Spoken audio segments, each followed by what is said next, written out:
Hi, welcome to my channel. ಇವತ್ತಿನ ರೆಸಿಪಿಯಲ್ಲಿ ತುಂಬಾ ಸಿಂಪಲ್ಲಾಗಿ ಮಾಡುವ ಹೆಸರು ಕಾಳು ಸಾಂಬಾರು ಮಾಡ್ತಾಯಿದ್ದೀನಿ.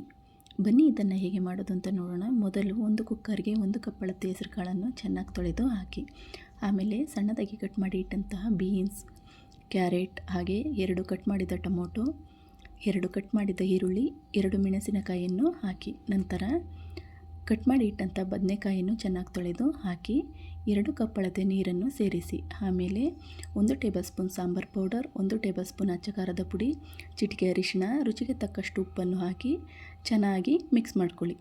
ನಂತರ ಕುಕ್ಕರ್ ಲಿಡ್ ಕ್ಲೋಸ್ ಮಾಡಿ. ಇದು 3ರಿಂದ 4 ವಿಸಲ್ ಆದರೆ ಸಾಕು, ತುಂಬಾ ಚೆನ್ನಾಗಿ ಬೇಯುತ್ತದೆ. ಪ್ರೆಷರ್ ಇಳಿದ ಮೇಲೆ ಓಪನ್ ಮಾಡಿ ನೋಡಿ ಎಷ್ಟು ಚೆನ್ನಾಗಿ ಬೆಂದಿದೆ ಅಂತ. ಇದನ್ನು ಒಂದು ಸಾರಿ ಚೆನ್ನಾಗಿ ಮ್ಯಾಶ್ ಮಾಡ್ಕೊಳ್ಳಿ.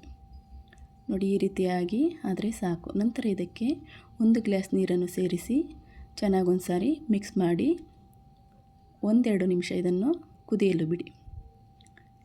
ಇದು ಕುದಿಯುವಷ್ಟರಲ್ಲಿ ಇದಕ್ಕೆ ಒಂದು ಒಗ್ಗರಣೆಯನ್ನು ರೆಡಿ ಮಾಡಿಕೊಳ್ಳೋಣ. ಸ್ಟವ್ ಮೇಲೆ ಒಂದು ಪ್ಯಾನ್ ಇಟ್ಟು ಅದಕ್ಕೆ 2ರಿಂದ 3 ಸ್ಪೂನ್ ಎಣ್ಣೆ ಹಾಕಿ, ಎಣ್ಣೆ ಬಿಸಿ ಆದ ಮೇಲೆ ಅರ್ಧ ಸ್ಪೂನ್ ಸಾಸಿವೆ, 1/4 ಸ್ಪೂನ್ ಜೀರಿಗೆಯನ್ನು ಹಾಕಿ, ಸಾಸಿವೆ ಚಟಪಟ ಆದ ಮೇಲೆ ಕಟ್ ಮಾಡಿ ಇಟ್ಟಂತಹ ಈರುಳ್ಳಿ, 2 ಒಣಮೆಣಸಿನಕಾಯಿ, ಸ್ವಲ್ಪ ಬೆಳ್ಳುಳ್ಳಿಯನ್ನು ಹಾಕಿ ಚೆನ್ನಾಗಿ ಮಿಕ್ಸ್ ಮಾಡಿ. ನಂತರ ಸ್ವಲ್ಪ ಕರಿಬೇವನ್ನು ಹಾಕಿ ಮಿಕ್ಸ್ ಮಾಡಿ ಈರುಳ್ಳಿ ಕಲರ್ ಚೇಂಜ್ ಆಗೋ ತನಕ ಇದನ್ನು ಫ್ರೈ ಮಾಡ್ಕೊಳ್ಳಿ. ನಂತರ ಈ ಒಗ್ಗರಣೆಯನ್ನು ಕುದಿಯುತ್ತಿರುವ ಸಾಂಬಾರಿಗೆ ಹಾಕಿ ಮಿಕ್ಸ್ ಮಾಡ್ಕೊಳ್ಳಿ.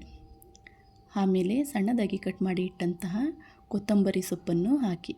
ಇವಾಗ ತುಂಬಾ ಸಿಂಪಲ್ಲಾಗಿ ಮಾಡುವ ಹೆಸರು ಕಾಳು ಸಾಂಬಾರು ರೆಡಿಯಾಗಿದೆ. ಈ ವಿಡಿಯೋ ನಿಮಗೆ ಇಷ್ಟ ಆದಲ್ಲಿ ಪ್ಲೀಸ್ ಲೈಕ್, ಶೇರ್ ಮಾಡಿ, ಹಾಗೆ ನನ್ನ ಚಾನಲ್ನ ಸಬ್ಸ್ಕ್ರೈಬ್ ಮಾಡಿ ಫ್ರೆಂಡ್ಸ್.